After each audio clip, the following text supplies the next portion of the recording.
New Thought Media Network. We are a global broadcast network of positive music, media, and entertainment, inspiring humanity's evolution along the journey of enlightenment and creating a world of love, peace, empowerment, and prosperity for all. New Thought Media Network. Positively inspiring.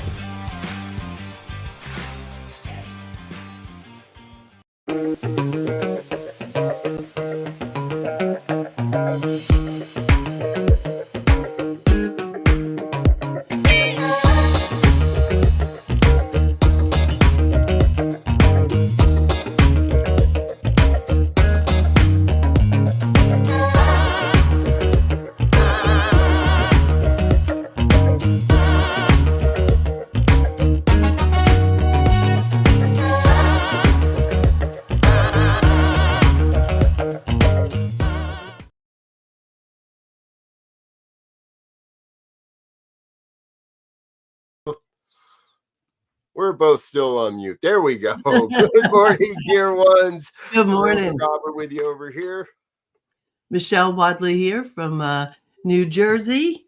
And this is Ministers Talking Shit. Happens every Friday morning, 7 a.m. on the Mountain Time Zone. And Rev Michelle's with us from the East Coast time zone. So she gets a couple extra hours of sleep than I do today. God bless you. You're really committed. I don't know if I could do it at 6:30 in the morning my time, but I probably would. You probably would. Exactly. And before we dive in today, I want to say a big, huge thank you to Reverend Michelle, because you've been seeing her a lot the last couple of weeks on New Thought Media Network, predominantly filling in my space as I've been away visiting with the Center for Spiritual Living in Kenya, Africa, and getting to know those folks over there and the work that they're doing. And you'll hear a whole bunch more about the good work that is happening in Kenya under the New Thought flag in coming days and weeks here on New Thought Media Network. However, Reverend Michelle was able to sit in and cover my duties a bit as far as my on-air stuff.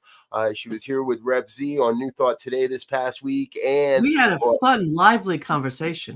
I caught parts of that on the plane. So yes, and was here last Friday with us on Ministers Talking Shit as well. Rev Z is off today, so we thought this was a great idea to have her as our special guest 2 weeks running.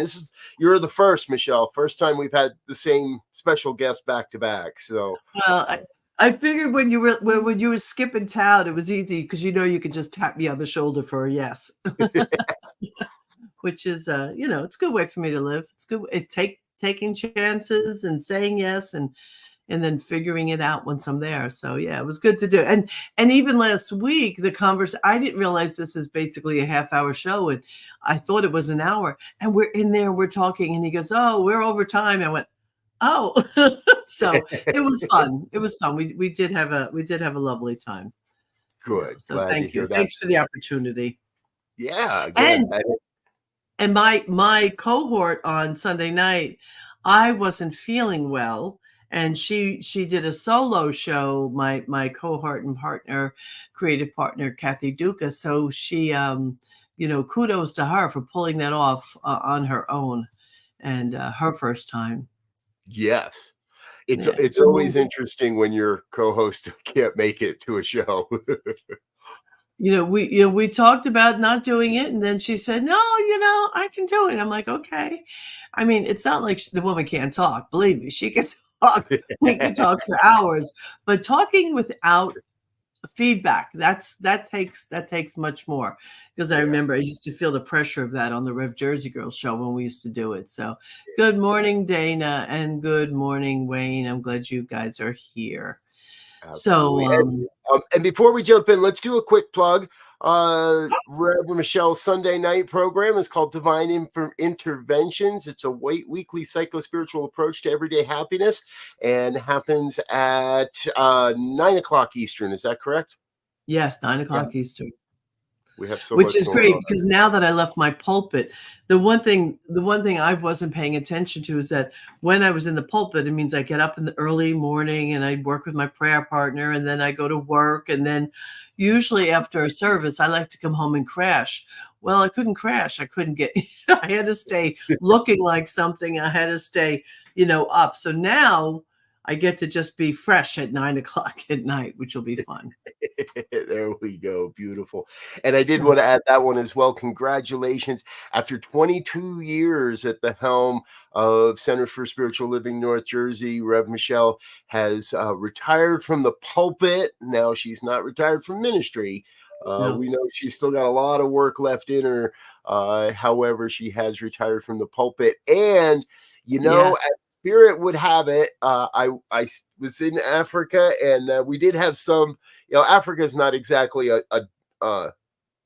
it's not exactly technologically absent or anything. You have internet and you have access to internet. And I opened up my phone the one morning, and sure enough, your beloved Neil. Yep.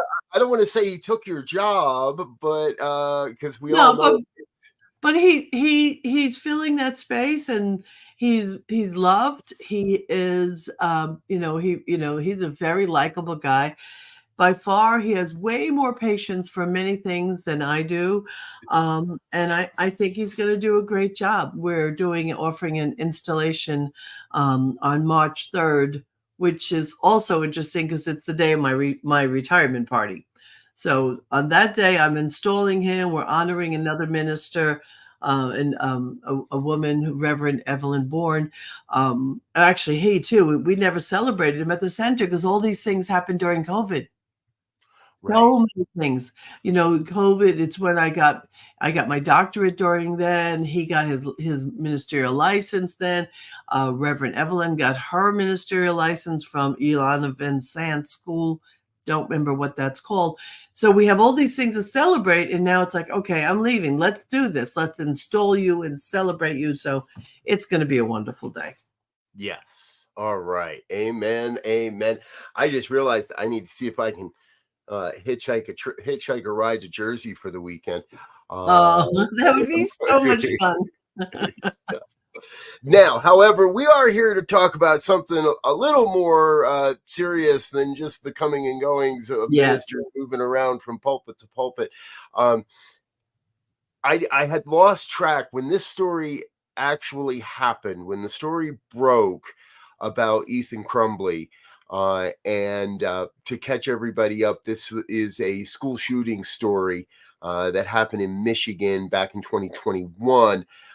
Ethan shot 4 students. He has been found guilty of all of that. However, the interesting twist in all of this is that both of his parents were brought up on manslaughter charges. And Involuntary manslaughter. Yeah.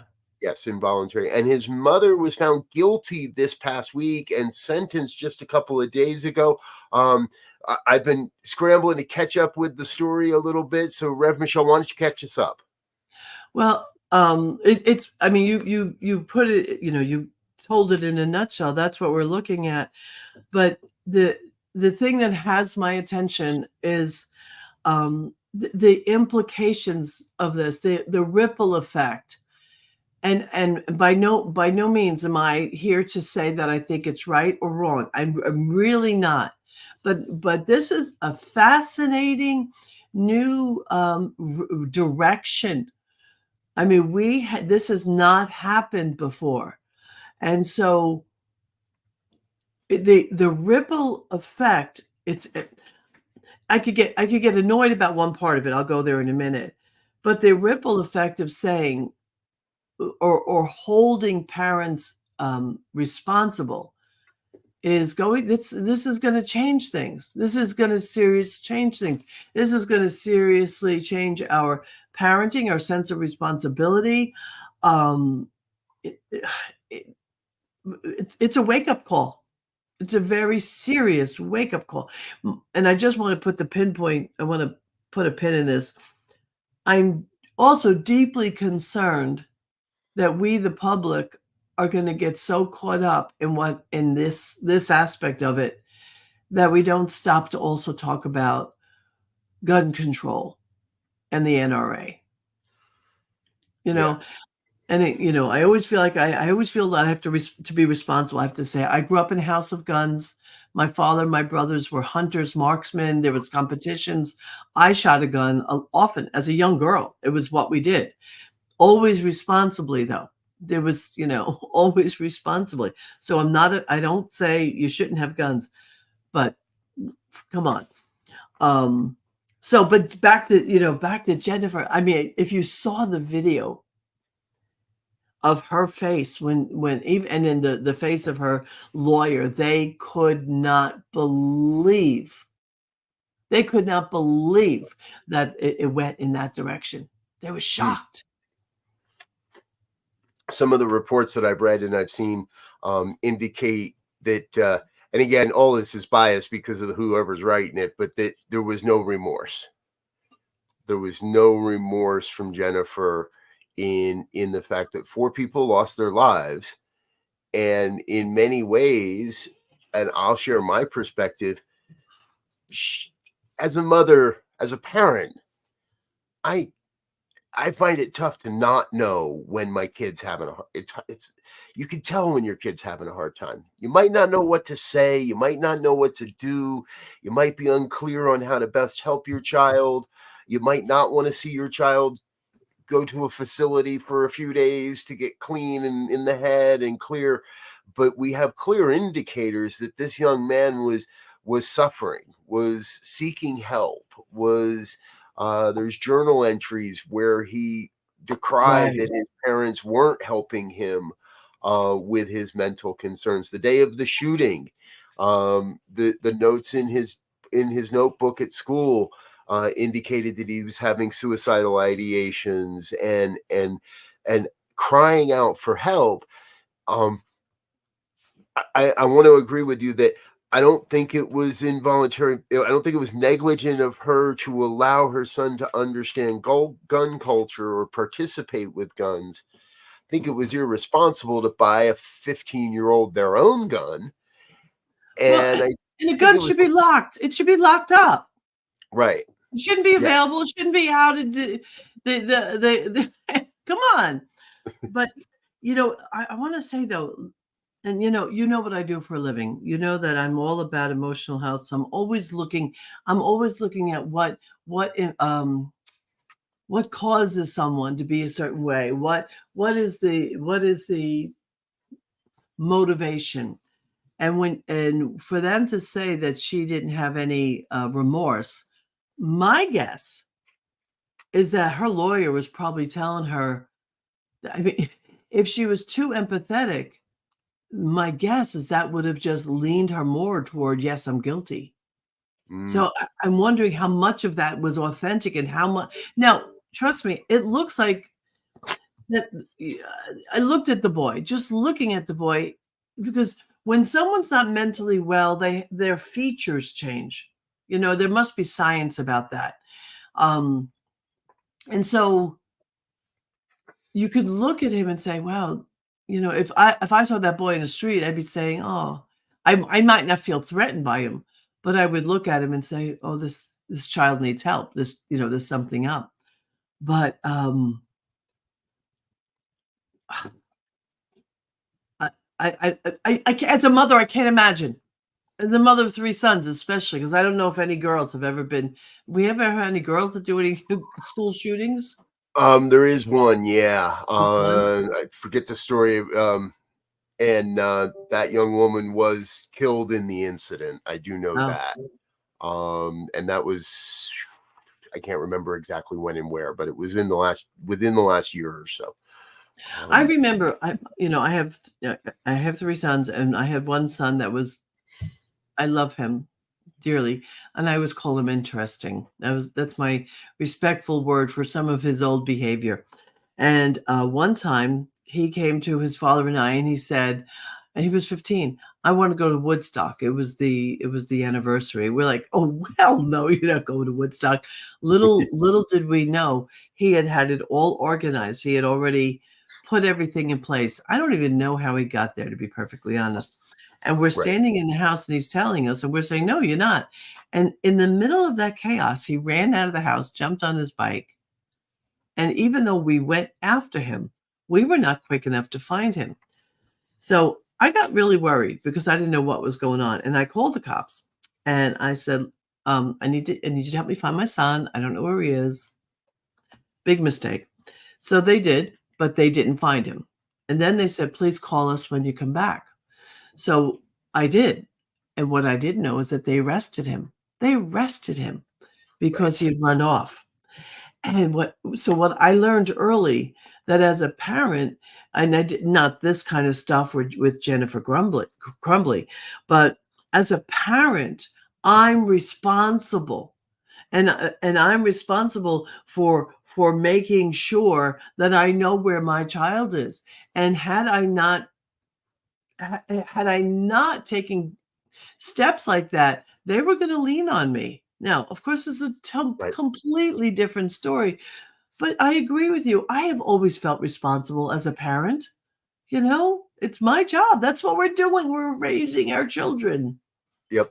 Well, and you hit on a I believe, really important point there is the police criminalized your son for what is part of growing up, pushing back against our parents, believing that I'm old enough to know better. And obviously he went to the trouble to figure out how to get himself to the event and had everything in place. Yeah.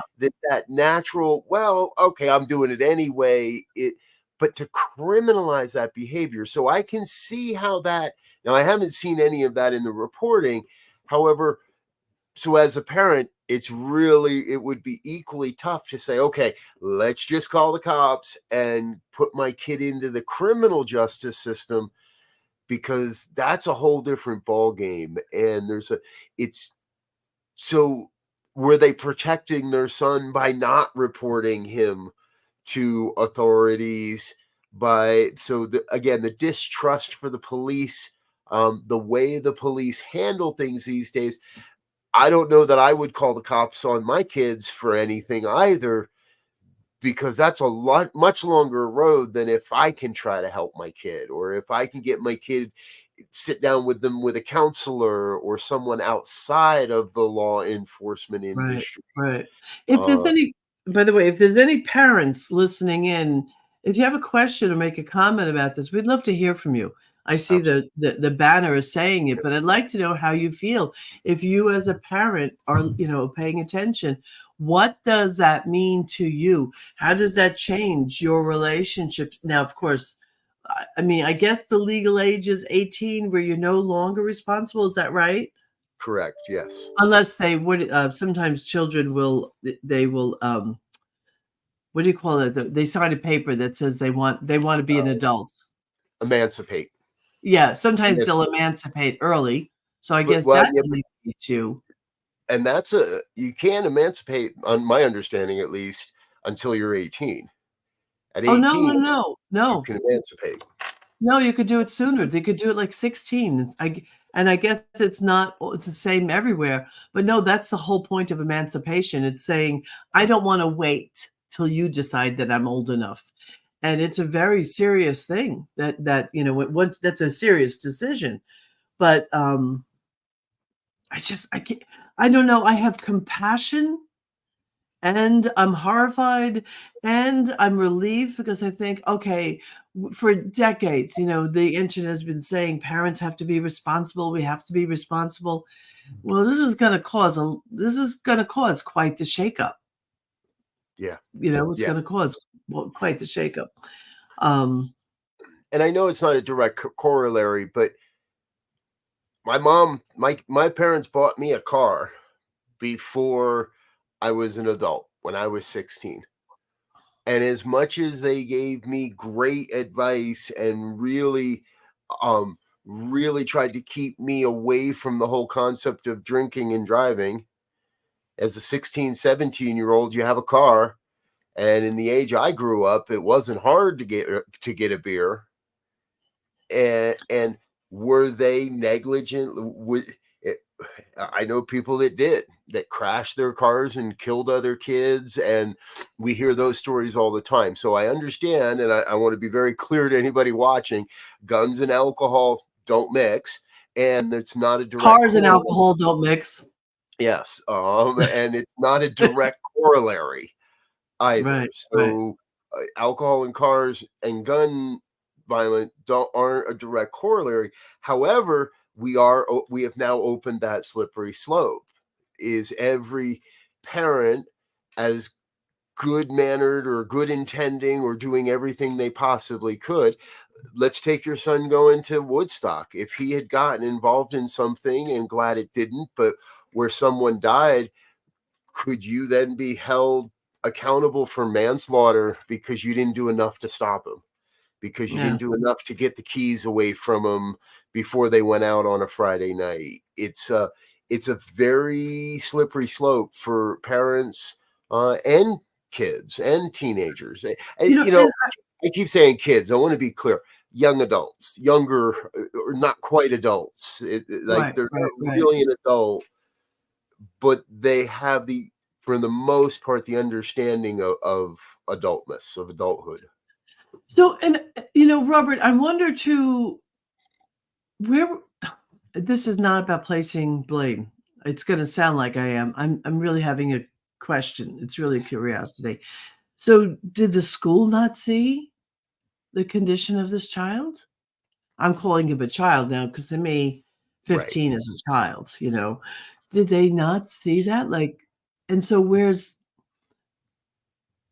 that responsibility also? I'm because Yeah. they have him many hours a day. Mhm.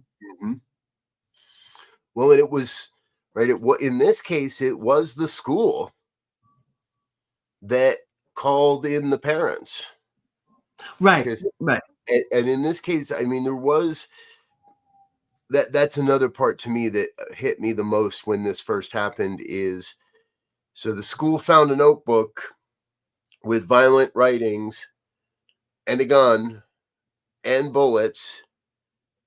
Or no, sorry, they didn't find the gun. They found the notebook and called in the parents. Jennifer But didn't. this is the day of the shooting? This is the day of the shooting. They had him in the office with a book saying that he was suicidal ideations. I'm trying to find it here in my research from this morning.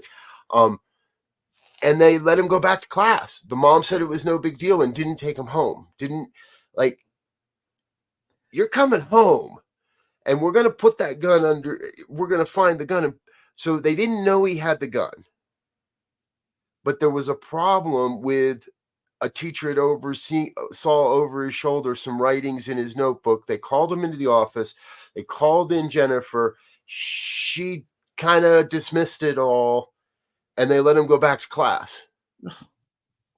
And then he pulled out the gun and eventually took the life of 4 other students. That was the one that hit me the most when this story broke. Was you got to be kidding me? You let the kid go back to class? Like, I come I on, we're gonna I'm go to the therapist. We're gonna go make sure that gun's locked up. We're gonna go have a family talk for the afternoon. we're gonna call in a therapist. We're gonna get you some help. Yeah, right. Immediately. Well, you know what? We've been this country. We've been talking about mental health issues now publicly in a big venue for many years now. I mean, obviously, it's always been a need. It's now more in the public vernacular than it used to be, which is where it should be. And again, now we need to up our game. Now, I don't know that we can hold the schools responsible. They have too much to think about already. This is a different situation. But and the thing about Jennifer, I don't think by looking at her and watching her behavior and listening to her, I don't think she had the capacity to recognize even the issue as much as it was. Because if you are emotionally challenged, I don't think we can anticipate or expect that person who is emotionally in a pain and emotionally challenged to recognize it in her son. And that's Our not an excuse again. That's like, Yep, I don't think she had the capability. very possible. A friend of ours, I believe this is Linda Plasters, and Facebook just isn't recognizing you, Linda. Sorry. Naturally, teenagers push boundaries. That's the component of growing up. Absolutely. Parents need awareness and they need a village to Yes. support them and their child. And that's one thing we don't know in this. We don't know if Jennifer had support herself. So yes, I agree with you. Sometimes we are blind to our children's challenges because we love them so much. Because it's not my kid. My kid wouldn't be suicidal. My kid would. I've brought my kid. I've done my job. My kid's, okay. And my kid wouldn't be cutting or any of that kind of stuff. And we can lose sight of that. And so, did Jennifer have the support of friends, family, relatives, neighbors? Was there, and perhaps this is a drawback of our technological age, is it's it can seem tougher to have that sort of village type mentality.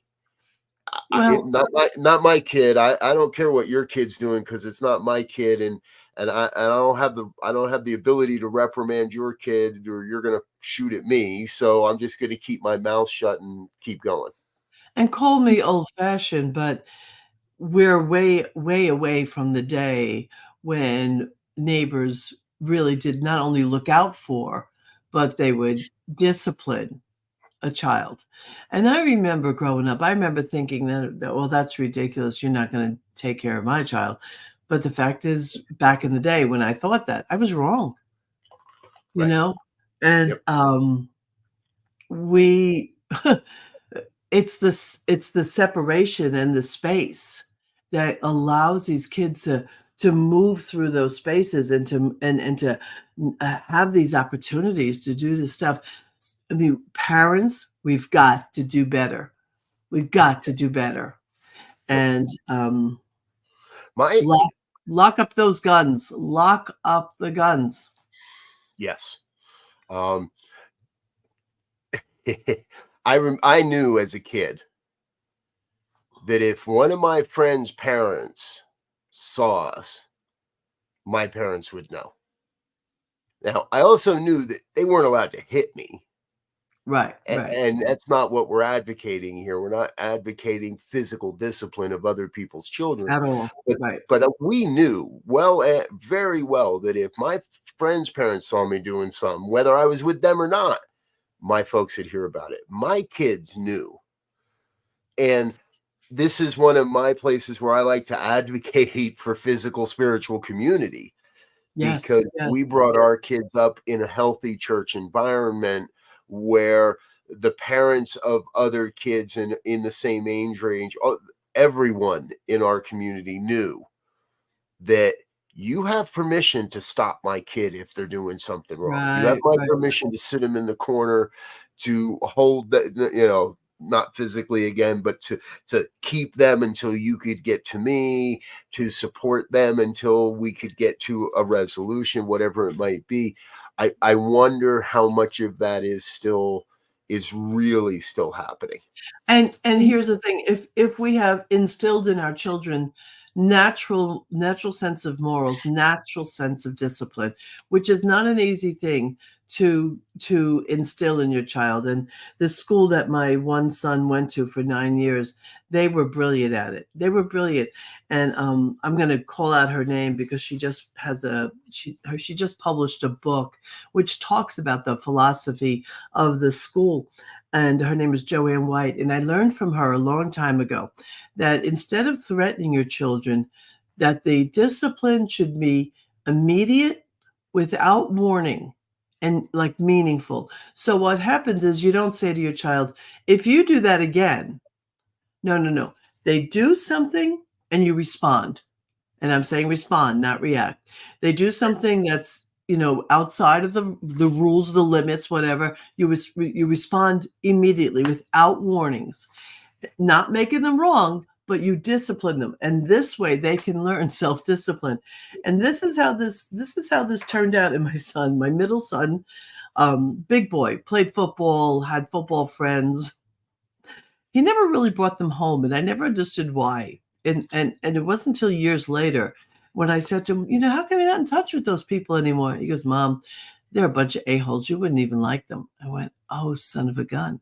But I'll never forget, it was a Friday or a Saturday night one time, and he was out with them. And evidently they were venturing to do something where he knew they were going to cause trouble. And he called me up. And in code, I could tell he didn't want to be there. He couldn't say it. He tried to keep face in front of his friends, but he conveyed the message to me, get me out of this, Mom. And I went and picked him up. And I don't even know what happened, but there was some kind of fussing going on, but he didn't want it. He didn't want to be part of it. It's like, and I credit the school he had gone to with having the discipline to recognize cause and effect. Do you want to live with the cause that of this decision you're making? What do we have here? I think Linda's mostly agreeing, taught her Yeah. children as well. When at a friend's house, their rules apply. If you're uncomfortable, call me. And we had a case here in Colorado over the last year or so where 4 teenage boys were at a Walmart and they were picking up the landscaping rocks and good sized rocks. Okay. And putting them in the back of the car. Some adults saw this, but didn't report it, didn't say anything. And again, I think there's that piece of, I don't want to get the kid into trouble. I don't want to get the kid involved with the police.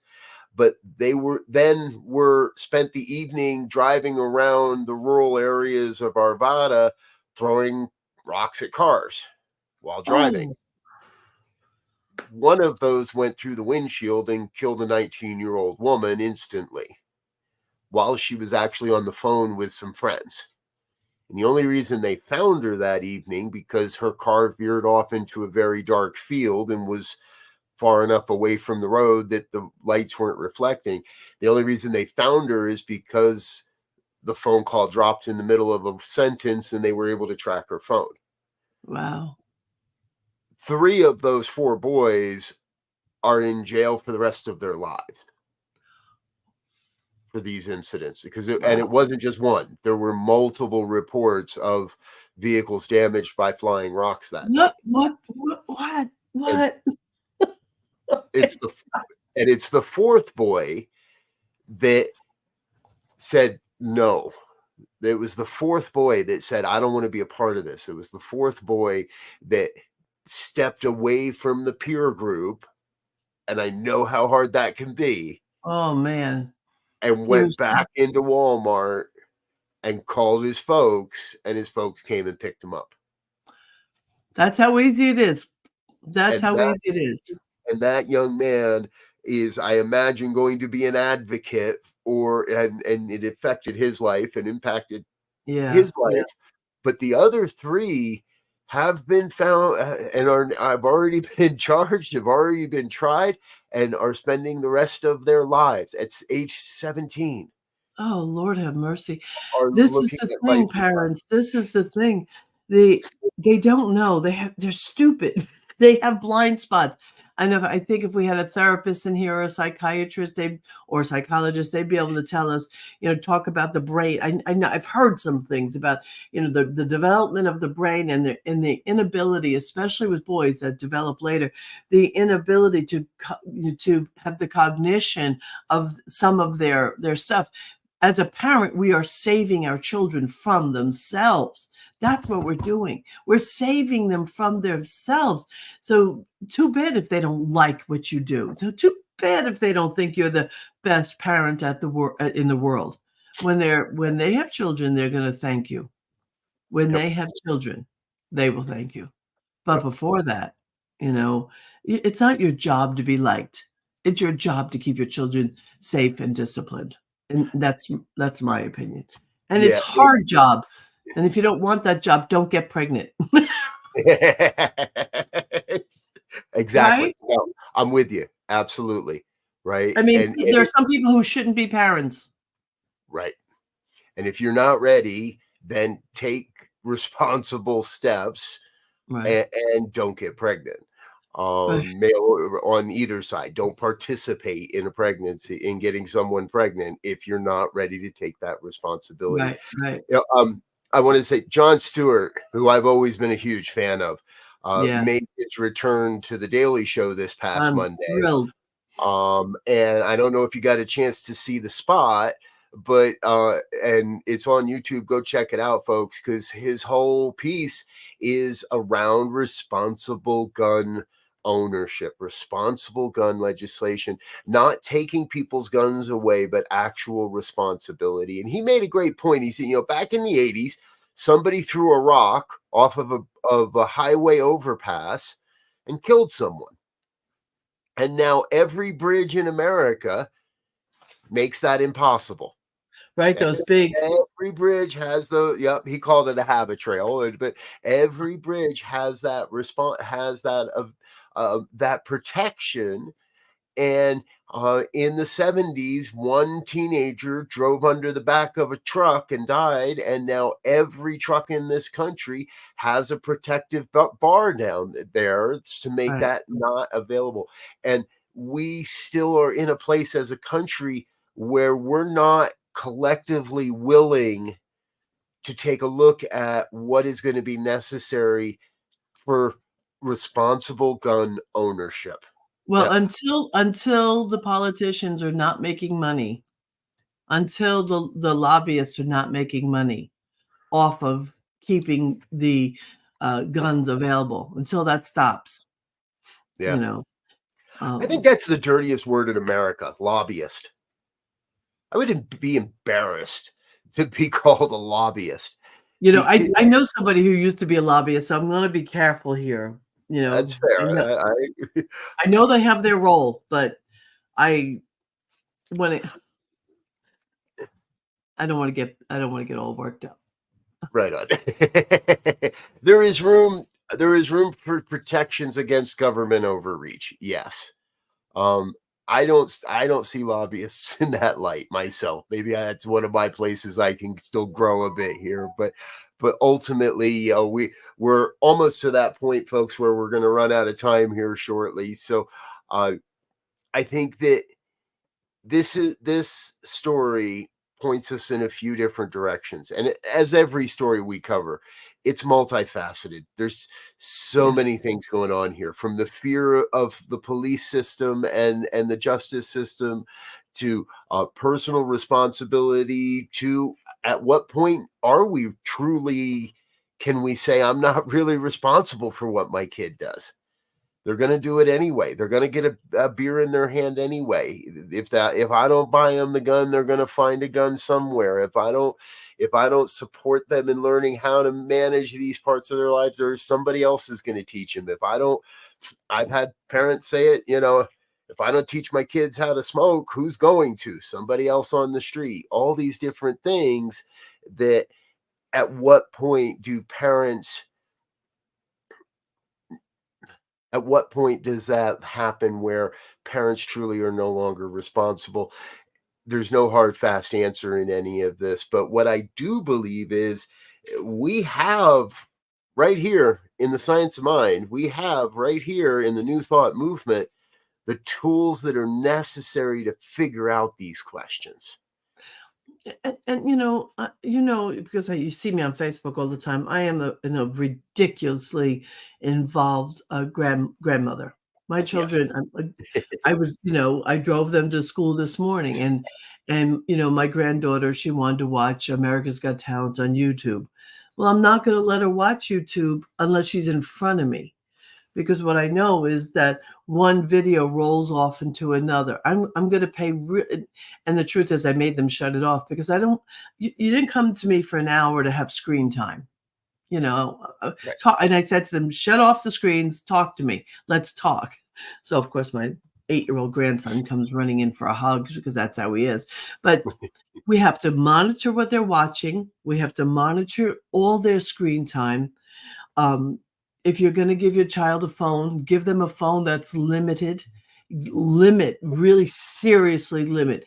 If they're going to have any kind of screen time, limit. I mean, They don't have to watch regular television. They can watch streaming, and you can put all sorts of parental controls on there.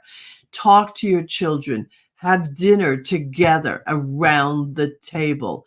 Ask questions. How was your day? What, tell me what happened today. You got to engage, and be, there's a woman, I've seen her before. She's a life coach of some kind. And she talked about, she was saying, I'll tell you one thing that parents should do all the time when your children come home. And she said, it's to act like when you come home, if you have a dog. Yes. Yep. If you're gone for 5 minutes and you come back, your dog is like this, right? Like, Yep. they're like, oh my God, he's back. Oh my God. Do that for your kids. Be that way when your kids walk in the house. Let them know that their presence lights you up, and let that light up inside the children. We got to do better. We've got to do better. And we can, with large effort and with small efforts. And do your own personal work. Do your work. My wife and I arrived home last night after 2 weeks away, and my father was here with my daughter for the 2 weeks, and we got, we knew the dogs would just be out of their minds that we were back after 2 weeks, but it was really refreshing that for my daughter, she was there too. Yeah, and she helped bring the bags in. But then there was that half hour of cuddle time on the couch, and both my wife and I have gotten that I'm so happy to see you, and how was school, and how is it? And after my wife and my daughter had their time, then it was my time to sit down and say, okay, so what happened with crew, and what happened with this, and how was this part of your time, and what was it like having us gone for that long, and what was it like being with grandpa for that long, and be involved. Never be too busy for your kids. Never be too, and again, I don't want to say that Jennifer wasn't involved with her son. Obviously she was. She bought him a gun. But be involved with your kids in a way that lets them know they are valued, they are loved, and they are important on this planet. It's going to go a long way for all of us. And one more piece, you said it before, and I'm just going to reiterate it. There are spiritual, if you go to church, go to church. Be involved in the church. Don't walk in and out of that church and just do your due diligence. Be involved. Be involved. Expand your community. I mean, I really believe that. It's my third son that I raised primarily alone. It was being involved in the centers for spiritual living. I mean, he walks into the door now every once in a while, and people are like, oh my God, that's Seth. Oh my God. Oh my God. Oh my God. There's a little Buddha. They had all sorts of nicknames for him. So he was part of a community that recognized him. And even my middle son, my older son wasn't living here at the time, but even my middle son, they've watched him mature and become a father. Like, there's something about community that will guard us when we need it, and support us when we need it, and provide love when we need it. But you have to take the step to enter and to identify a spiritual community. This is not a big mystery. If you need help, ask for it. Yeah, reach out to us. All right, folks, that is all the time we have for today. Thanks for being with us here on Ministers Talking Shit. We'll be back again next Friday, and stay tuned throughout the day for all of the programming here on the New Thought Media Network. On behalf of myself and Reverend Dr. Michelle, we want to thank you for being with us this morning. Until next time, we wish you peace and richest blessings. Bye now. Bye. And thanks for listening to this week's episode of Ministers Talking. We'll be back again next week with more commentary on current affairs, world events, and any other our ministers want to talk about. And if you found value here, please share our with your friends. Until next time. Peace and blessings.